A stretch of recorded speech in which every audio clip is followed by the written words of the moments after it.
coming face to face at the end of a gun barrel, and you only have a second to react. Every day, many officers are forced to make that decision, to shoot or not to shoot. It happens very, very quickly, and officers have to react quickly. Are you armed? And if they don't act quickly, they could be killed. Officers are taught to shoot to live rather than shoot to kill, really. Shoot to live so that the officers live, that the innocent civilians live. Sergeant Eric Mills has been a cop for 23 years. He teaches other cops how to stay alive. It would be nice if an officer never had to use force in their job, but that's an impossibility. And force is what was used last year to stop a man who just killed 2 people and threatened to kill several officers. A cop found his target and shot the killer in his stomach. Oh, we train them to shoot to incapacitate the person, to stop the threat. But officers say they don't have a lot of time to make a decision. One hesitation could mean their life or possibly yours. So there's a lot of things racing through your mind. Oh, yeah, sure are. And you've got to sort them all out in a matter of just, like say, a split second. One turkey jumps to safety. Hundreds of others fall out of a truck and onto the ground. Some scared, some curious, one running for its life. When you go to catching a live turkey, you got to chase him down. You got his wings and his feet to contend with. It sort of gets a little rough, kind of scratchy. Hugh Simmons has his hands all over turkeys, putting some inside a farm trailer, stuffing others back in their cage. First turkeys, but I've had chickens, I've had cattle, and let's see, we've had just about a little bit of everything scattered on Interstate 81 in Botetourt County.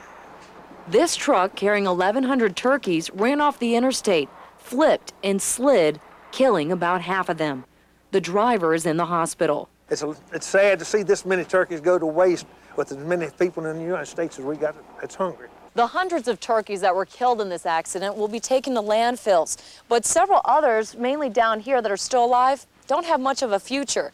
They'll be taken to Harrisonburg to be processed. They'll come in and bring their people in here and clean it up. Okay. And I'm glad it's them and not me.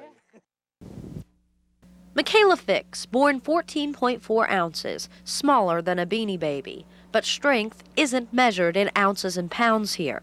At 4 months, not as small, but still very fragile. We just kind of take it one day at a time. Each day was a victory. So she did great. She's a fighter. Last time we visited, Michaela was looking forward to many nights in her nursery with little friends to watch over her. Michaela's mom and dad went from waiting anxiously minute by minute to day by day and month by month. Michaela is a year old now. Look at her. She has grown. Grown so much, the bear that once looked like a giant next to her is now just one of the many toys she plays with. Okay, so we're done with that one. You just look at her and just want to cry because she's just doing so well. Everything that she does, you have to correct her for prematurity. So right now, even though she's a year old, she's technically only 9 months old. Technically 9 months, but already full of imagination. I love music. Michaela may one day play piano with these long fingers. Or maybe the drums.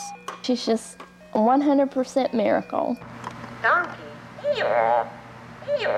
Whatever she does, she proves you don't have to be big to be strong. Uh-oh. Uh-oh, we fell down. Than the night before, but this time the brush fire is being managed by the firefighters, not Mother Nature. And sometimes with the fire that we have, and this afternoon, the smoke is not quite as bad, and then this afternoon you see this additional column of smoke. It'd be good to inform the viewers that that is intentional. And tonight, firefighters have declared chemical war against the fire. In some spots, they're hitting the forest with a special gel to coat the leaves. And other crews are using what they call drip torches, which shoot a diesel gas mixture to start new fires around the mountain. We run a strip of fire into the wood line and try to burn all the fuels and debris before the main fire gets here. So basically what we're doing is we're using fire to create a fire break. And that's not even the most dangerous fire burning right now in our area. This tire fire has burned unchecked for over 30 hours, and firemen say they're going to let it burn. You would think that rain would help put the fire out. But all the evidence that we have with respect to tire fires is that the hotter they burn, the less they pollute the air. Roanoke County Fire Chief Rick Birch says the temperature in the pit behind me is several thousand degrees. And he says the best bet right now is to let it go. You put any water on it or anything else, and you could cause a horrible contamination of the environment. We don't have anything running off from that site. This is all precautionary.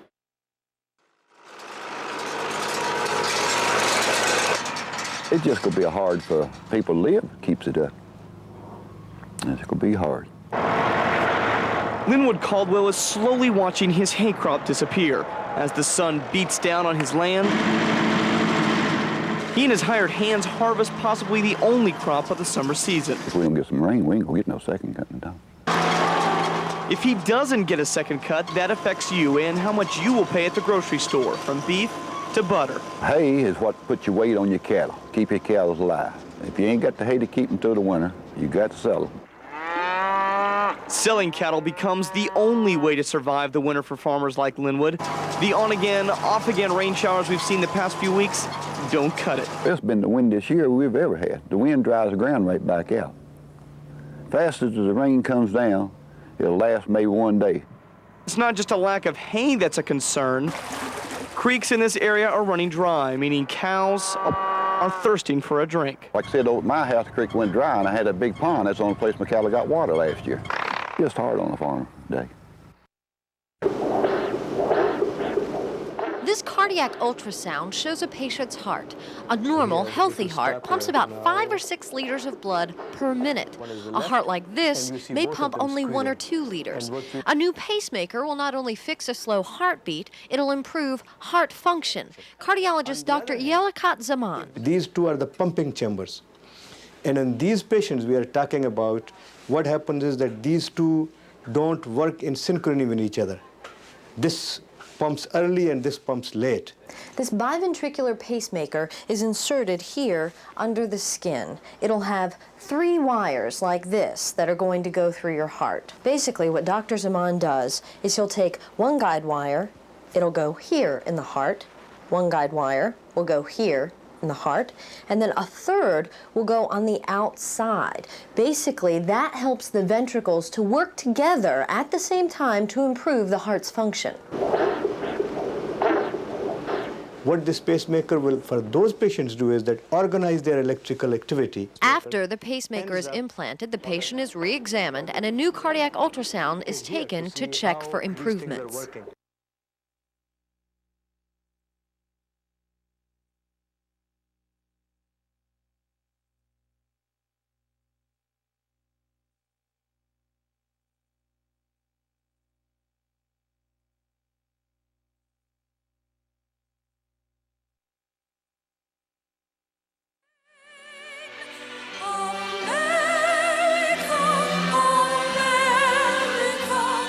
Give me your tired, your poor, your huddled masses yearning to breathe free.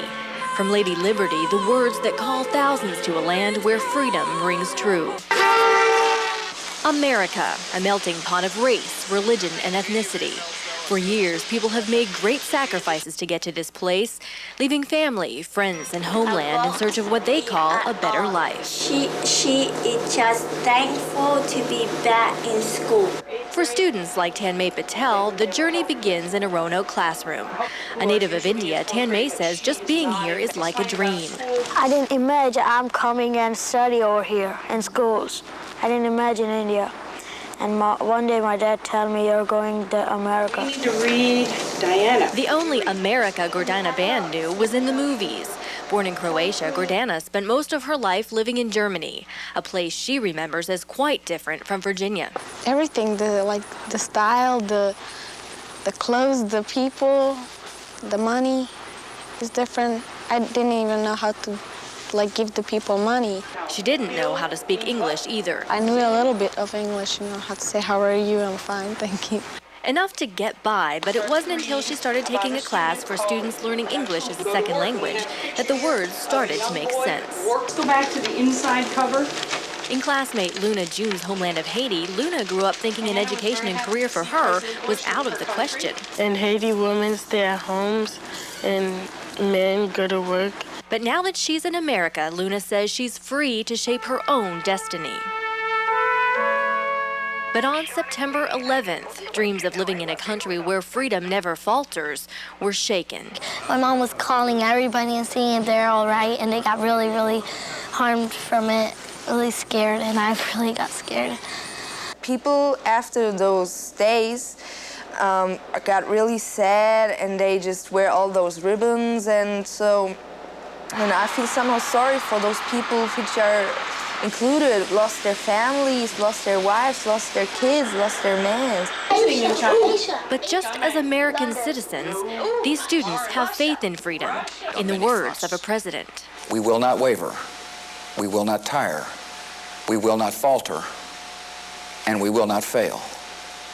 Peace and freedom will prevail. I'm in a country where people are very friendly and very social and help other people, don't want to hurt them. And I'm very glad to be here to have such people around me. People who for generations saw the light of freedom and made it their own.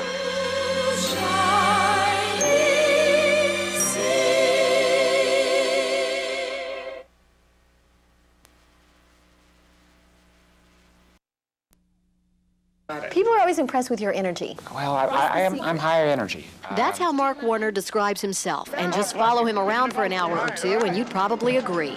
He's a man who seems to have it all. Why does a man who seems to have it all, and has a great life going into it, lots of money, a beautiful family, why does he want to be governor? Because with that comes a lot of grief, so to speak. You're right. What made you want to do it? I've been incredibly blessed. I have lived the American dream. A dream that began with two hard-working parents. Public school. They taught me that you had to work hard. They pushed me. A Harvard Law School graduate, Warner went on to fail at his first two businesses, but literally struck gold in the third, tapping into the wireless communications business in the early 1980s. Then, failure again, after mounting a tough yet close campaign against Senator John Warner in 1996. So what did he learn most from that experience? Well, I learned never to run against John Warner again.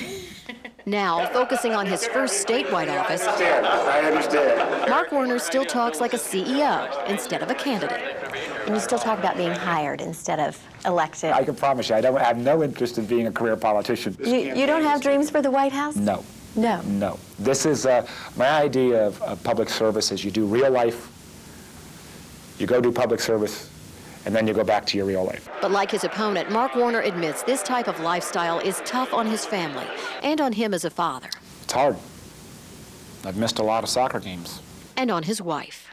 Wouldn't have been probably her first choice for her husband's career. But he says his proudest moments have been when Lisa introduced him at events, many of those in Southwest Virginia, a place Warner has spent considerable time and efforts, which led me to ask about that ad. Here comes Mark Warner, the hero of the hills. To some people, that seemed kind of like maybe your campaign was kind of talking about the moonshine stills. And people either loved it or hated it. Yeah. And I've had more people come up to me and say, that was the best ad I've ever seen. I thought it was fun. But winning this race has been no fun and games. It's been tough, grueling, and it's coming to a close.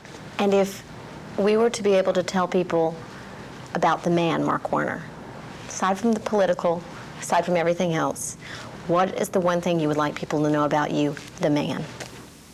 That I care. Our goal is to make some functional improvement for her. For 2 years now, Jeanette Murray has only been able to use her left hand because the pain in her right arm is so severe and never goes away. She's right-handed. This has been our greatest hot spot here. And Bob Dennis has had chronic pain for 8 years since his cancer treatment. The main pain is right here in my upper chest, and it goes through to my shoulder blade. And then I have pain up in the shoulder, and then numbness down this right arm down to my fingertips. And Dr. Bless his heart, Dr. Pentel has tried everything in the book. Patient in pain wants to be taken seriously.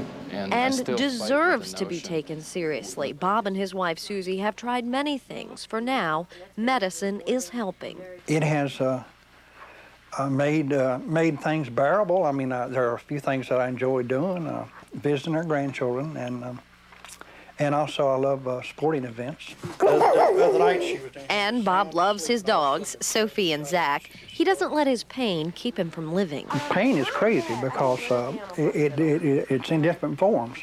One time it'll be just a dull, aching type thing, throbbing type pain. Other times it's real sharp, biting type, stabbing pain. So if you're rating your pain 1 to 10 right now, what would it be? It'd be about a 6 or 7 right now. You wouldn't think something as light and soft as a tissue could cause a person pain. But for someone who suffers with chronic pain, just the touch of a tissue can rate as high as 10 on a pain scale. Feels normal. Feels normal? Oh. A little bit here. Yeah. Okay, how about if we come this way? Right there. Right there. And what she feels is a hypersensitivity to this, which should be a very pleasurable experience. This is... You can see from the look on Jeanette's face, this is not pleasurable. It hurts. Nerve damage from a fall has affected every part of Jeanette's life. She dreamed of being a nurse and was for a while, but had to quit. I don't know what I did with it, Sean. Her husband, Sean, is very supportive, always there to help in any way. Then there are her children, Morgan and Cole. How much can a 5-year-old understand why his mommy can't do the things he wants them to do? Jeanette had to learn how to do things left-handed. Something as simple as making a sandwich is difficult. Among other treatments, she finds relief from medicine, medication, painkillers, OxyContin, a common treatment for chronic pain. And doctors say when taken properly, it is a great drug. But abusers are making it hard on the people who benefit most. It does us a disservice when people in society start to use these drugs illegally. It's not good. It's illegal. It's unethical, and it affects a lot of people. You only have a left hand. How do you... People like Jeanette who need every available option to control the pain and live. I just try to stay positive, keep strong in my faith, and I'm very thankful for the family that I have and the understanding that I have from all of them. Jeanette and Bob both struggle with pain that never stops but can be treated. I can stand this pain. I mean, if it doesn't get any worse than it is right now, I mean, I can stand it. But I like to have a day or two without it.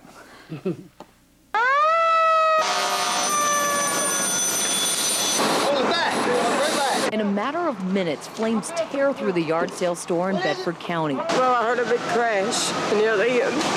Sam Ferguson hears a noise, sees smoke, and fire takes over her business.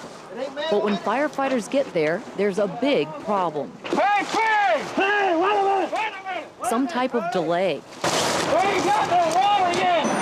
There are no fire hydrants on this part of Route 24. They didn't have water. So other departments came to help out. Relief. But wait. Then 5 departments together put it out. Nearly everything destroyed.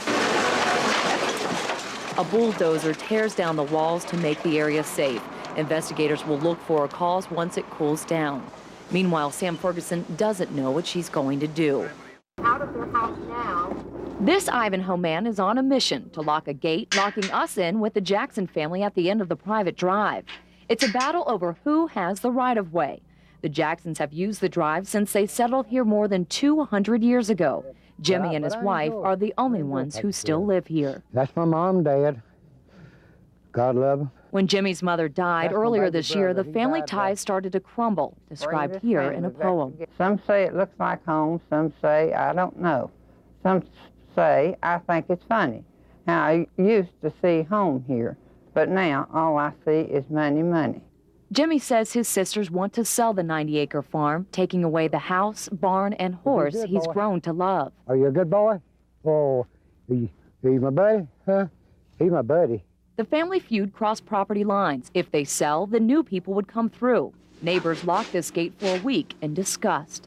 With groceries on their back and mail in their hands, friends and family walked 2.5 miles down the New River Trail just to bring the Jacksons what they needed. My biggest concern was my wife, because I've had her in the hospital 3 times with the heart within the last 5 weeks. And she's on oxygen 24 hours a day.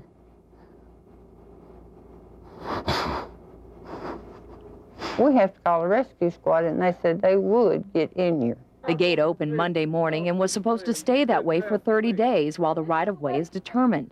But things changed when we showed up. This is exactly what the Jacksons are going to court over. You can get out, go ahead.